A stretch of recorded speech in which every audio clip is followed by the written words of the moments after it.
Chapter 9. D'Artagnan shows himself. As Athos and Porthos had foreseen, at the expiration of a half-hour D'Artagnan returned. He had again missed his man, who had disappeared as if by enchantment. D'Artagnan had run, sword in hand, through all the neighbouring streets, but had found nobody resembling the man he sought for. Then he came back to the point where, perhaps, he ought to have begun, and that was to knock at the door against which the stranger had leaned.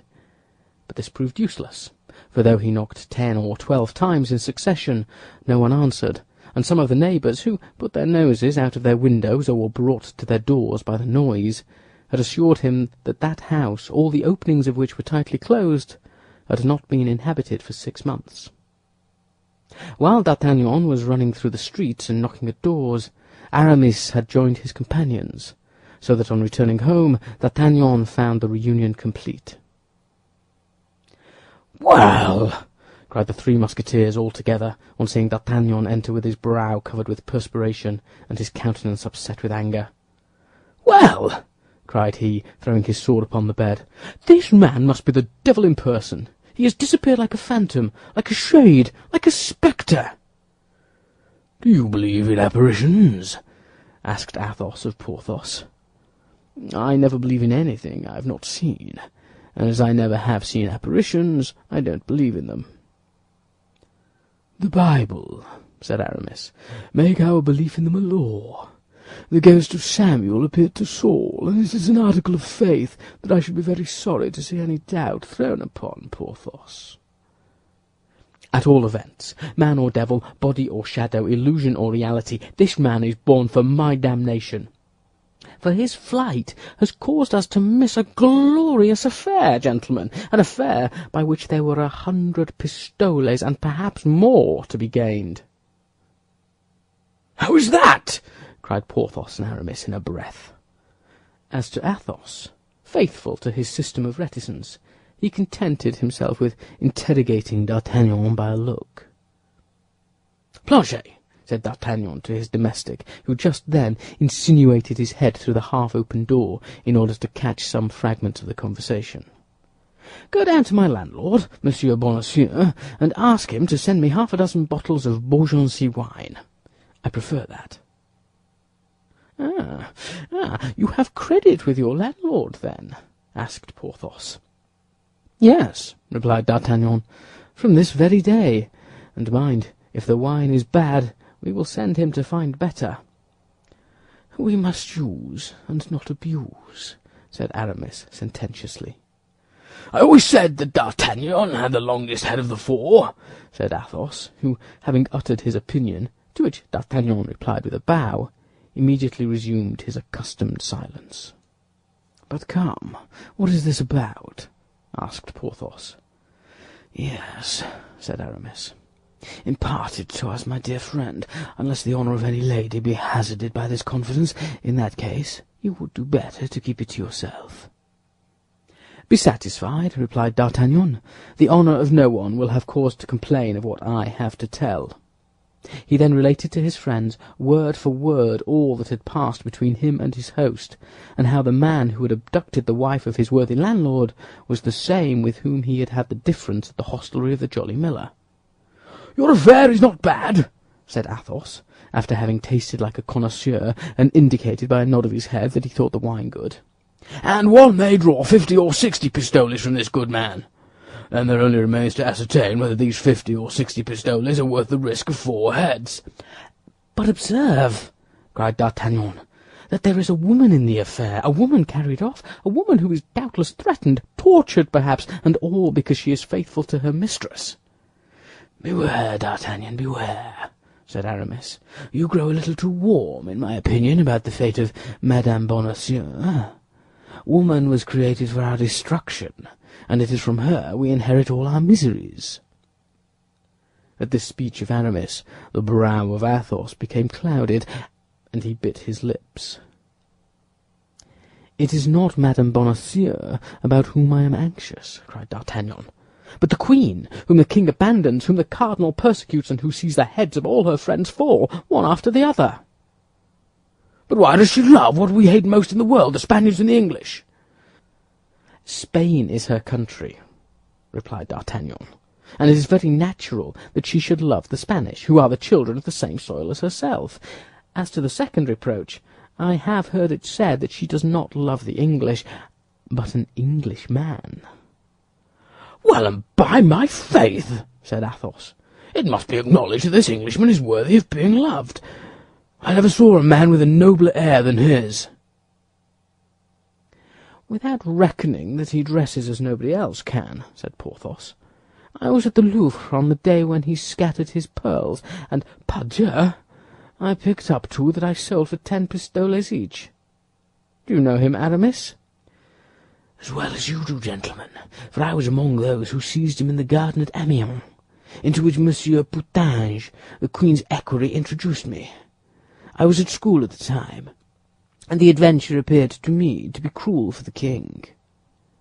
Which would not prevent me, said D'Artagnan, if I knew where the Duke of Buckingham was, from taking him by the hand and conducting him to the Queen, were it only to enrage the cardinal, and if we could find means to play him a sharp turn, I vow that I would voluntarily risk my head in doing it. And did the mercer, rejoined Athos, tell you, D'Artagnan, that the Queen thought that Buckingham had been brought over by a forged letter? She is afraid so. Wait a minute, then, said Aramis. What for? Demanded Porthos. Go on, while I endeavour to recall circumstances. And now I am convinced, said D'Artagnan, that this abduction of the Queen's woman is connected with the events of which we are speaking, and perhaps with the presence of Buckingham in Paris. The Gascon is full of ideas, said Porthos with admiration. I like to hear him talk, said Athos. His dialect amuses me. Gentlemen, cried Aramis, listen to this. Listen to Aramis, said his 3 friends. Yesterday I was at the house of a doctor of theology, whom I sometimes consult about my studies. Athos smiled. He resides in a quiet corner, continued Aramis. His tastes and his profession require it. Now, at the moment when I left his house—" Here Aramis paused. "Well," cried his auditors, "at the moment you left his house?" Aramis appeared to make a strong inward effort, like a man who, in the full relation of a falsehood, finds himself stopped by some unforeseen obstacle. But the eyes of his 3 companions were fixed upon him, their ears were wide open, and there were no means of retreat. "This doctor has a niece," continued Aramis. "Ah, he has a niece," interrupted Porthos. "Very respectable lady," said Aramis. The 3 friends burst into laughter. If you laugh, you doubt me," replied Aramis. "You shall know nothing." "We believe like Mohammedans, and are as mute as tombstones," said Athos. "I will continue, then," resumed Aramis. "This niece comes sometimes to see her uncle, and by chance was there yesterday at the same time that I was, and it was my duty to offer to conduct her to her carriage." "Ah, she has a carriage, then, this niece of the doctor," interrupted Porthos, one of whose faults was a great looseness of tongue. "A nice acquaintance, my friend." "Porthos," replied Aramis, "I have had the occasion to observe to you more than once that you are very indiscreet, and that is injurious to you among the women." "Gentlemen, gentlemen," cried D'Artagnan, who began to get a glimpse of the result of the adventure. "The thing is serious. Let us try not to jest, if we can. Go on, Aramis, go on." "All at once a tall, dark gentleman, just like yours, D'Artagnan." "The same, perhaps," said he. "Possibly," continued Aramis, "came toward me, accompanied by 5 or 6 men, who followed about 10 paces behind him, and in the politest tone, 'Monsieur Duke,' said he to me. 'And you, madame,' continued he, addressing the lady on my arm, the doctor's niece." "Hold your tongue, Porthos," said Athos. "You are insupportable." "Will you enter this carriage, and that without offering the least resistance, without making the least noise?" "He took you for Buckingham!" cried D'Artagnan. "I believe so," replied Aramis. "But the lady?" asked Porthos. "He took her for the Queen," said D'Artagnan. "Just so," replied Aramis. "The Gascon is the devil!" cried Athos. "Nothing escapes him."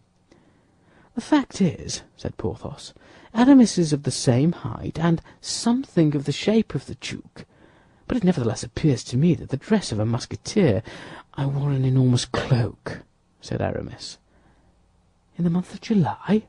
The devil!" said Porthos.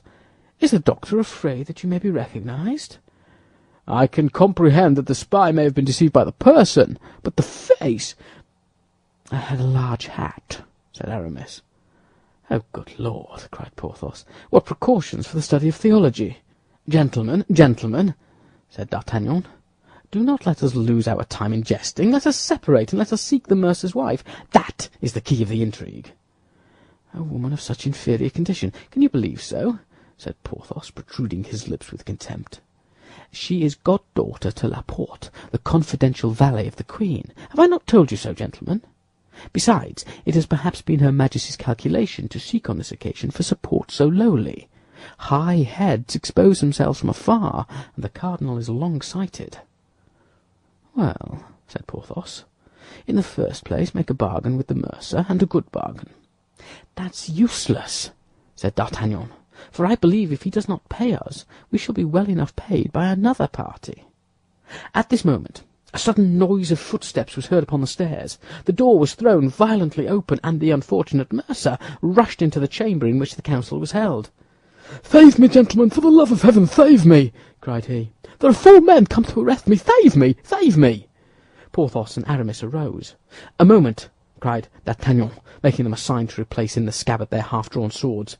"It is not courage that is needed, it is prudence." "And yet," cried Porthos, "we will not leave." "You will leave D'Artagnan to act as he thinks proper," said Athos. "He has, I repeat, the longest head of the 4, and for my part, I declare that I will obey him. Do as you think best, D'Artagnan."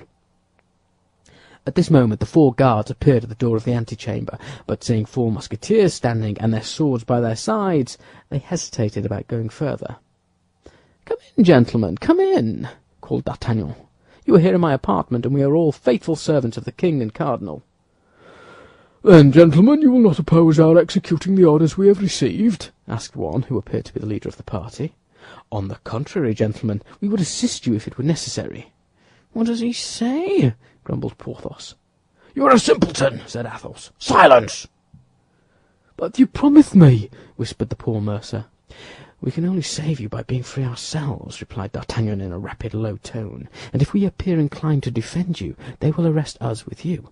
"It seems, nevertheless—" "Come, gentlemen, come," said D'Artagnan aloud. "I have no motive for defending monsieur. I saw him today for the first time, and he can tell you on what occasion. He came to demand the rent of my lodging. Is that not true, Monsieur Bonacieux? Answer!" "That is the very truth," cried the mercer. "But monsieur does not tell you—" "Silence! With respect to me, silence. With respect to my friends, silence about the Queen above all, or you will ruin everybody without saving yourself. Come, come, gentlemen, remove the fellow." And D'Artagnan pushed the half-stupefied mercer among the guards, saying to him, "You are a shabby old fellow, my dear. You come to demand money of me, of a musketeer. To prison with him. Gentlemen, once more, take him to prison and keep him under key as long as possible. That will give me time to pay him." The officers were full of thanks, and took away their prey. As they were going down, D'Artagnan laid his hand on the shoulder of their leader. "May I not drink to your health, and you to mine?" said D'Artagnan, filling 2 glasses with the Beaugency wine, which he had obtained from the liberality of Monsieur Bonacieux. "That will do me great honour," said the leader of the posse, "and I accept thankfully." "Then to yours, monsieur. What is your name?" "Beaurenard." "Monsieur Beaurenard." "To yours, my gentleman. What is your name in your turn, if you please?" "D'Artagnan." "To yours, monsieur." "And above all others," cried D'Artagnan, as if carried away by his enthusiasm, "to that of the king and the cardinal." And the leader of the posse would perhaps have doubted the sincerity of D'Artagnan if the wine had been bad, but the wine was good, and he was convinced. "What diabolical villainy you've performed here," said Porthos, when the officer had rejoined his companions, and the 4 friends found themselves alone. "Shame, shame for 4 musketeers to allow an unfortunate fellow who cried for help to be arrested in their midst. and a gentleman to hobnob with a bailiff." "Porthos," said Aramis, "Athos has already told you that you are a simpleton, and I am quite of his opinion. D'Artagnan, you are a great man, and when you occupy Monsieur de Tréville's place, I will come and ask your influence to secure me an abbey." "Well, I am in a maze," said Porthos. "Do you approve of what D'Artagnan has done?" "Parbleu! Indeed I do," said Athos. "I not only approve of what he has done, but I congratulate him upon it." "And now, gentlemen," said D'Artagnan, without stopping to explain his conduct to Porthos, "All for one, one for all. that is our motto, is it not?" "And yet," said Porthos. "Hold out your hand and swear," cried Athos and Aramis at once. Overcome by example, grumbling to himself, nevertheless Porthos stretched out his hand, and the four friends repeated with one voice the formula dictated by D'Artagnan. "All for one, one for all." "That's well. Now let us every one retire to his own home," said D'Artagnan, as if he had done nothing but command all his life. "And attention, for from this moment we are at feud with the cardinal." End of chapter 9.